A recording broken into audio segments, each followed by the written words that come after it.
আজ 15ই মে, 31শে বৈশাখ, শুভ শুক্রবার, আন্তর্জাতিক পরিবার দিবস। এই পরিবার দিবসে আমার সমস্ত ভাই বোন বন্ধুদের পরিবারকে জানাই অনেক অনেক শুভেচ্ছা, অভিনন্দন ও ভালোবাসা। একটা সঠিক পরিবার হলো ভালোবাসার প্রথম বিদ্যালয়, যেখান থেকে আমরা প্রতিটি শিক্ষা, ভালোবাসা, বিশ্বাস, মমতার সাথে পেয়ে থাকি। একসাথে পথ চলি, একসাথে স্বপ্ন দেখি, ঝড় এলে একসাথে হাতে হাত রেখে জীবন গড়ি। পরিবারই হচ্ছে আমাদের সবচেয়ে বড় নিরাপদ আশ্রয়, পরিবারটা যদি সঠিক হয় তাহলে। পরিবার মানেই ভালোবাসা। পরিবার হলো সেই জায়গা যেখানে জীবন শুরু আর ভালোবাসা কখনোই শেষ হয় না। আর এই একটা সুন্দর পরিবার কখন তৈরি হয় জানেন? তখন একজন আরেকজনকে কেয়ার করে, তাকে গুরুত্ব দেয়, ভালোবাসা দিয়ে আগলে রাখে।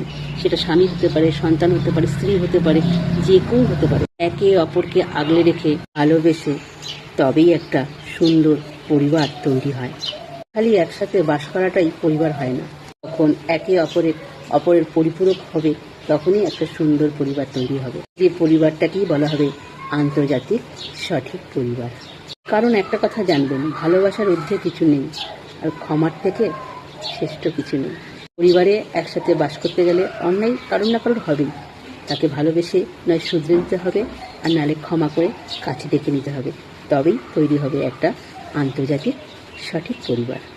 আজকে দেখব বন্ধুরা, এই পরিবার দিবসে আমি আমার এই ফেসবুক পরিবারে কার কার পরিবারের সদস্য আছি অবশ্য কমেন্ট করে জানিও। টাটা।